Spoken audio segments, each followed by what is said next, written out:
मेरे प्यारे बच्चों, आप सबका स्वागत है आपके इस प्यारे से चैनल फिजिक्सिया पर। इस चैनल पर हम फिजिक्स के नए नए टॉपिक्स लेकर के आते हैं, उसको डिस्कस करते हैं और आपको बहुत ही आसान तरीके से समझाते हैं उस टॉपिक को। और अभी हमने क्लास 12th की फ़िज़िक्स स्टार्ट किया है और जिसमें हमने क्लास 12th की फ़िज़िक्स का जो फर्स्ट बुक है, पहली वाली जो बुक है आपकी, उसके 2 चैप्टर हमने पूरे के पूरे कंप्लीट कर लिए हैं और वो टॉपिक वाइज कंप्लीट किया है हमने। एक एक टॉपिक को एक एक वीडियो में डिस्कस करते हुए एक एक टॉपिक पर एक एक वीडियो क्रिएट करके हमने जो है चैनल पर अपलोड कर दिया है और बिल्कुल आसान तरीके से, बिल्कुल सिंपल तरीके से हमने समझाया है। हमारा ये समझाने के का जो पर्पज़ है वो सिर्फ ये है कि आपको जो है समझ में आए, टॉपिक बहुत ही अच्छे तरीके से समझ में आ जाए, आपको उसमें डीप नॉलेज हो जाए। क्योंकि टॉपिक अगर बेहतर तरीके से समझ में आता है ना, तो 2 टॉपिक के बीच में कनेक्शन भी आप आसानी से बना लेते हो। कभी कभी ऐसे भी क्वेश्चन पूछे जाते हैं ना कि अलग अलग 2 चैप्टर है, उनके 2 टॉपिक्स उठाए और मिक्स करके क्वेश्चन बना दिया गया। तो ऐसे केसेस में जब आप टॉपिक पर महारत हासिल किए होगे, टॉपिक में आप जो है एक्सपर्ट होगे, पूरा मास्टरी हासिल कर लिए होगे, तो उसमें आपको समस्या नहीं होगी। चाहे जहाँ से पूछे, जिस भी टॉपिक से पूछे, चाहे 2 चैप्टर्स से मिला करके टॉपिक को मिक्स करके पूछा जाए सवाल, आप जो है बना लोगे, उसके सॉल्यूशन को आप जो है कर लोगे और फाइनली जो है आप बढ़िया प्रदर्शन कर पाओगे एग्ज़ाम में, चाहे वो बोर्ड एग्ज़ाम हो, चाहे कॉम्पिटिटिव एग्ज़ाम हो। तो हमने क्लास 12th के 2 चैप्टर्स, क्लास 12th की फिजिक्स के 2 चैप्टर्स हमने कंप्लीट कर लिए हैं। अभी हम 3rd चैप्टर पर हैं, तीसरे चैप्टर में एंटर कर चुके हैं जिसका नाम है करंट इलेक्ट्रिसिटी। और जो चैप्टर हमने कंप्लीट किया उसका नाम है इलेक्ट्रिक चार्जेज एंड फील्ड, पहला चैप्टर, और दूसरा चैप्टर था इलेक्ट्रिक पोटेंशियल एंड कैपेसिटेंस। ये दोनों चैप्टर के सारे वीडियो जो टॉपिक वाइज बनते हैं, जितने भी टॉपिक्स हैं हमारे जो है, उन पर एक एक वीडियो जो हमने क्रिएट किया है वो आपको चैनल पर मिल जाएगा। अगर आपको किसी टॉपिक में डाउट है, आप जा करके वहाँ से वॉच कर सकते हो, देख सकते हो और अपने डाउट को क्लियर कर सकते हो। आज हम एक टॉपिक लेकर के आए हैं जो बिल्कुल आपके 3rd चैप्टर से है, क्लास 12th की फिजिक्स का 3rd चैप्टर है करंट इलेक्ट्रिसिटी। इसके भीतर में आज हम थोड़ा सा टॉपिक से हट के सोचेंगे, और क्योंकि सारे टॉपिक्स हमने डिस्कस किए हैं, इलेक्ट्रोमोटिव फोर्स डिस्कस किया, करंट इलेक्ट्रिसिटी का इंट्रोडक्शन पढ़ा है हमने, ड्रिफ्ट वेलोसिटी के बारे में पढ़ा है, और करंट और जो ड्रिफ्ट वेलोसिटी उसके बीच में रिलेशनशिप को भी पढ़ा है।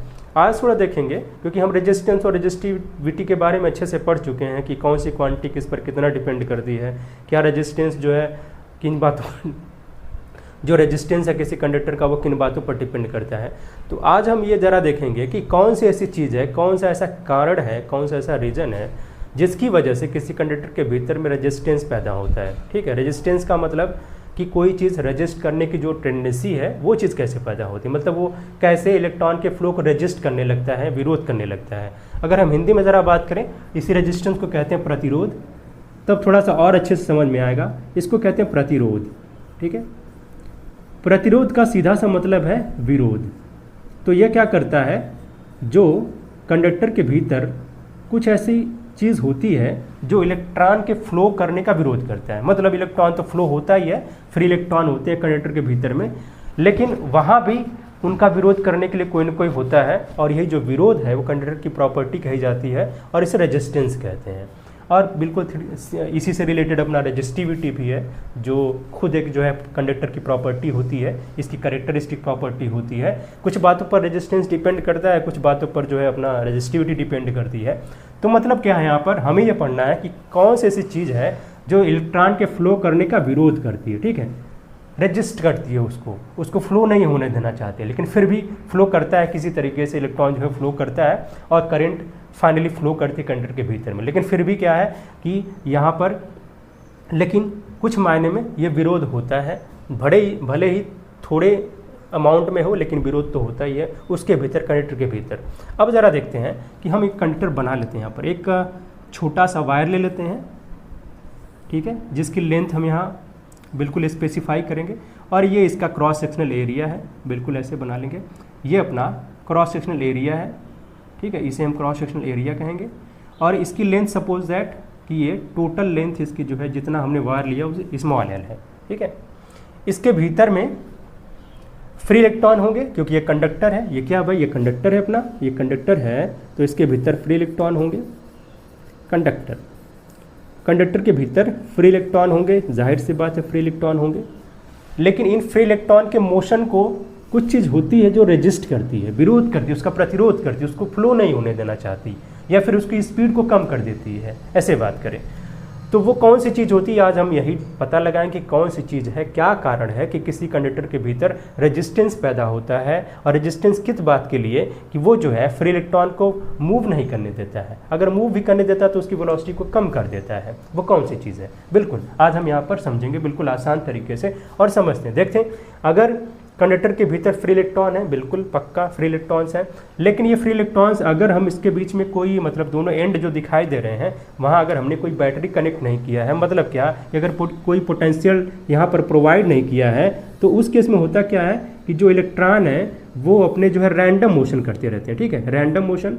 और रैंडम मोशन की खास बात यह है कि उसमें इलेक्ट्रॉन इधर से उधर मूव करता है तो है बहुत ज़्यादा स्पीड से, लेकिन उसका कोई फ़ायदा मिल नहीं पाता है। ठीक है, करंट फ्लो नहीं कर पाती है। लेकिन जैसे ही हम क्या करते हैं कि दोनों एंड पर पोटेंशियल यहाँ पर प्रोवाइड कराते हैं, यानी बैटरी का पोटेंशियल अगर यहाँ काम करने लगता है, तो होता क्या है कि ये जो पॉजिटिव टर्मिनल दिख रहा है ना, ये इस वाले एंड पर पॉजिटिव चार्ज को ले आ करके इकट्ठा कर देता है, और ये जो नेगेटिव टर्मिनल है ये इससे जुड़ा हुआ है, तो यहाँ नेगेटिव चार्ज पूरा इकट्ठा हो जाता है, मतलब इधर इलेक्ट्रॉन इकट्ठा हो जाते हैं और इधर जो है पॉजिटिव आयंस जो है इकट्ठा हो जाते हैं।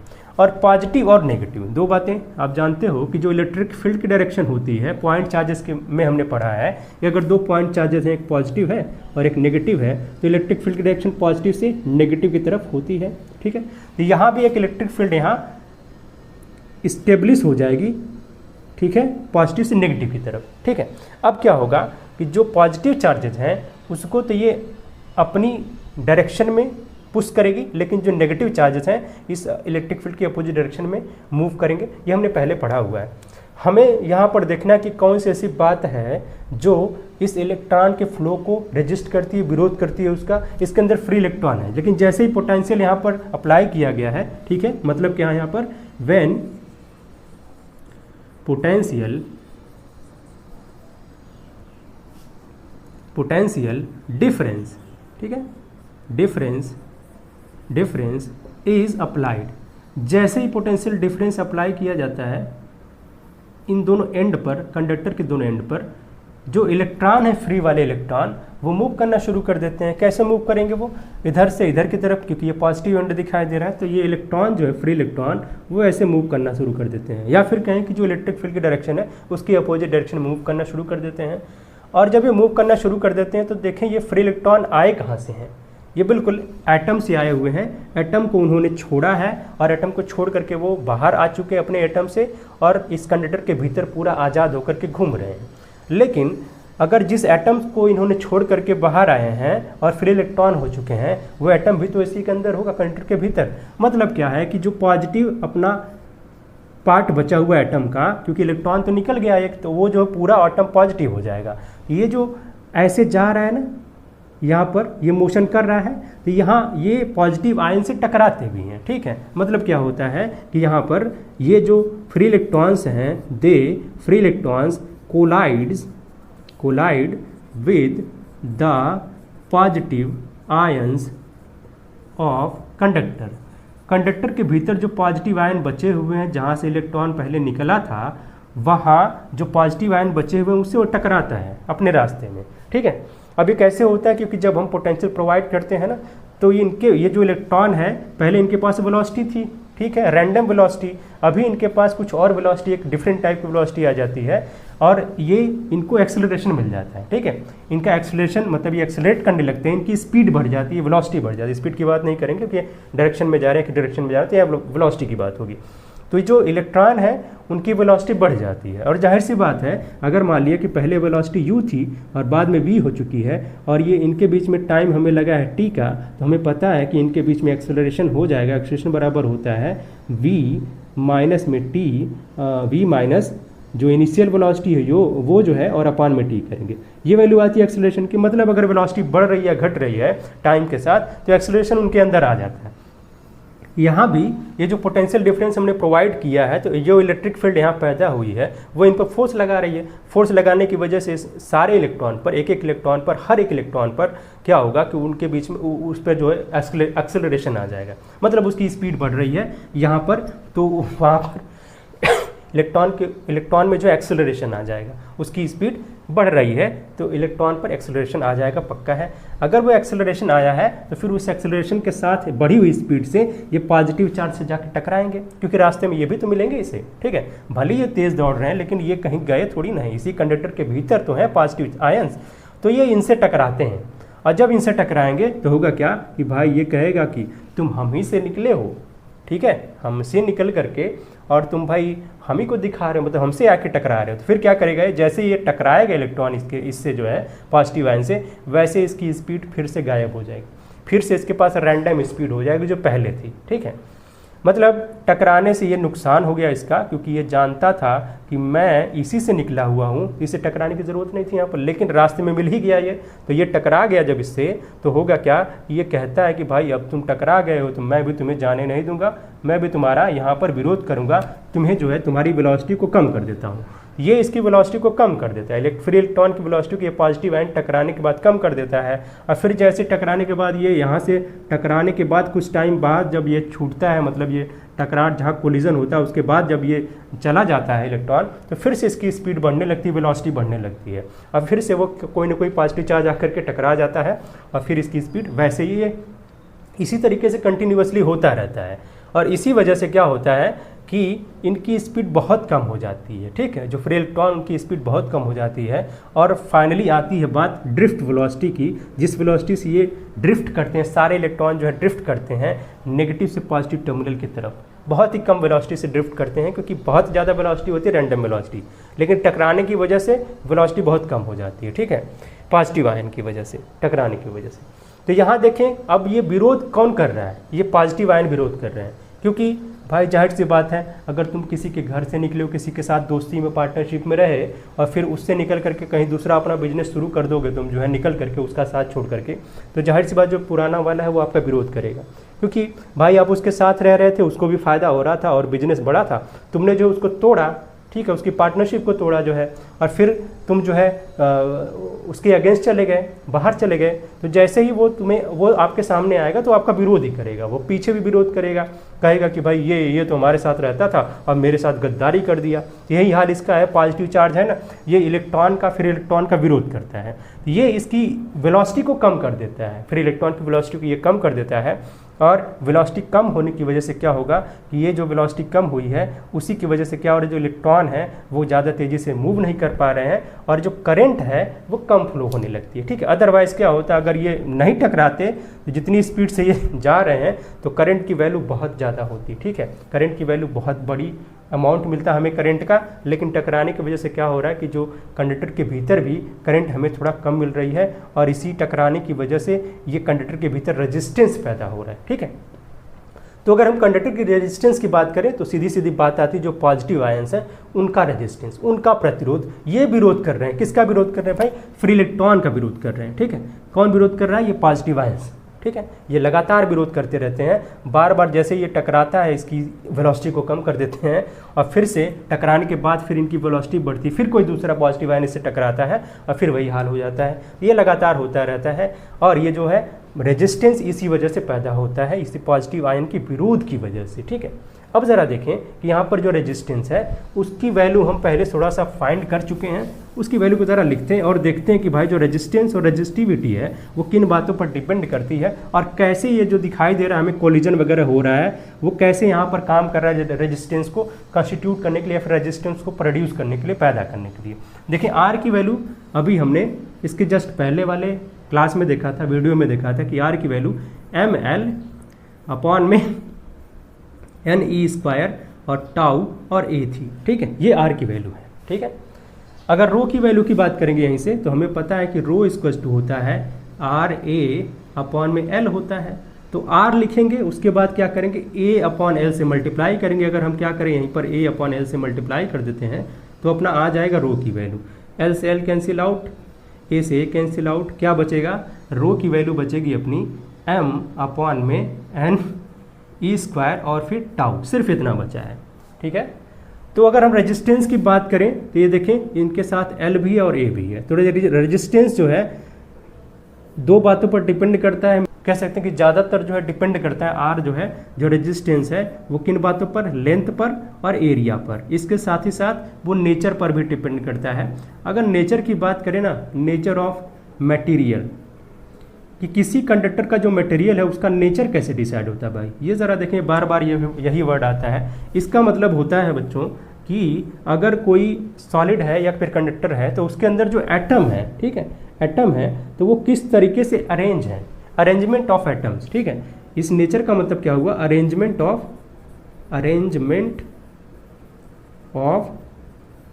एटम्स। एटम्स का अरेंजमेंट उस कंडक्टर के भीतर कैसा है उस पर डिपेंड करता है नेचर। अब जरा रो की बात करते हैं। रो में देखें यहाँ कहीं ना तो एल है और ना ही ए है, मतलब जो रो है वो किस पर डिपेंड करेगा, सिर्फ दो बातें यहाँ दिखाई दे रही हैं, क्योंकि ये एन है यानी ये नंबर ऑफ इलेक्ट्रॉन, और दूसरा ये जो टाउ है यानी कि ये रिलैक्सेशन टाइम। ठीक है, इन बातों पर ये डिपेंड कर रहा है। और कैसे डिपेंड कर रहा है ज़रा देखो, यहीं पर सारी बातें यहाँ क्लियर हो जाएंगी। जो यहाँ पर विरोध हो रहा है ना, रेजिस्टेंस यहाँ पर पैदा हो रहा है कंडक्टर के भीतर में, वो इसी बात पर डिपेंड करता है। देखें कैसे, क्योंकि जो रो है अपना, पहली बात तो ये है कि जो रो है वो इस जो n दिख रहा है नंबर ऑफ इलेक्ट्रॉन, इसके इन्वर्सली प्रोपोर्शनल है। दूसरी बात, यही जो रो है वो अपना ये जो टाउ दिख रहा है उसके भी इन्वर्सली प्रोपोर्शनल है। इससे समझ में क्या आ रहा है कि अगर हम यहाँ पर नंबर ऑफ इलेक्ट्रॉन बढ़ाते हैं, ठीक है, तो ये जो रो है वो घट जाएगा, रो घट जाएगा।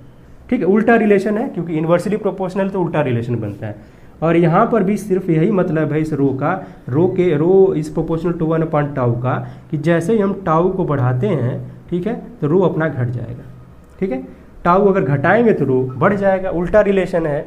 तो देखें कि अगर ये नंबर ऑफ ये जो इलेक्ट्रॉन्स हैं वो अगर बढ़ गए, ठीक है, नंबर ऑफ इलेक्ट्रॉन्स बढ़ गए, इसमें नंबर ऑफ इलेक्ट्रॉन्स अगर बढ़ गए, किस में, इसी में कंडक्टर के भीतर में, तो जो रेजिस्टिविटी है वो कम हो जाएगी। जाहिर सी बात है, अगर फ्री इलेक्ट्रॉन ज़्यादा होंगे तो रेजिस्टिविटी कम होगी, और रेजिस्टिविटी पर डिपेंड कर रहा है आर, तो आर भी कम हो जाएगा। मतलब नंबर ऑफ इलेक्ट्रॉन अगर ज़्यादा है तो रेजिस्टिविटी कम होगी, रेजिस्टेंस कम होगा। ठीक है, क्लियर है यहाँ से।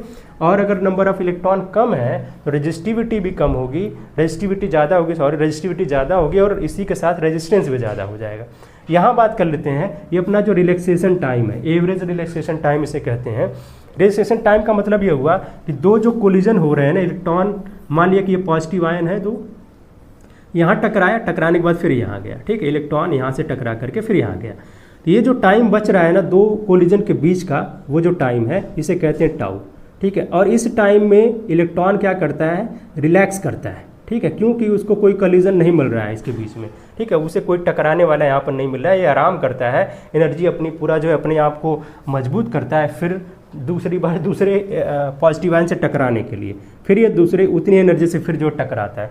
अच्छा, जब टकराता है इलेक्ट्रॉन तो क्या होता है, क्या क्या चीज़ें ये लूज़ कर देता है, अपनी वेलोसिटी लूज़ कर देता है। ठीक है, वेलोसिटी लूज़ करने का मतलब क्या हुआ कि ये जो इसके अंदर काइनेटिक एनर्जी होगी वो भी लूज हो चुकी होगी। और फिर से जब ये टकराने के बाद, और जब तक ये दूसरे किसी पॉजिटिव आयन से टकराया नहीं है, उनके बीच का जो टाइम है उसे कहते हैं टाउ, और रिलैक्सेशन टाइम कहते हैं। अगर ये रिलैक्सेशन टाइम कम रहता है तो रेजिस्टिविटी ज़्यादा होगी। ठीक है, रिलैक्सेशन टाइम कम हो गया, रेजिस्टिविटी ज़्यादा होगी। क्यों, अब देखें कि अगर यहीं पर यहाँ पर इतना रिलैक्सेशन टाइम मिल रहा है, इसको मान लिया कि 2 माइक्रोसेकंड का मिल रहा है, अगर ये इसके जस्ट पहले ही, थोड़ा सा और पहले ये पॉजिटिव आयन मिल जाता तो यहीं टकरा जाता, ये है कि नहीं।